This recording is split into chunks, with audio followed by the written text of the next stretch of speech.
Hi everyone, welcome back to another video from Crypto Basics.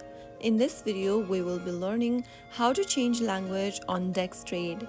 To change your display language on the Dex-Trade mobile app, first of all launch open the Dex-Trade application on your mobile device. Once you are inside the home page logged into your account, tap on the menu button at the bottom right hand corner.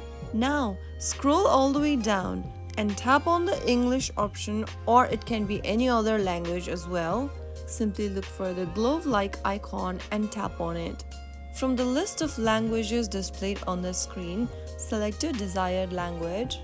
Simply tap on it in order to change it to something else, and that's how you easily change your Dex-Trade account's language. I hope the tutorial was helpful to you. If it was, go ahead and give us a thumbs up. Don't forget to subscribe to our channel by hitting the subscribe button. Press the bell icon so that you'll never miss another upcoming upload from us. I will be back again in the next episode. Thanks for watching.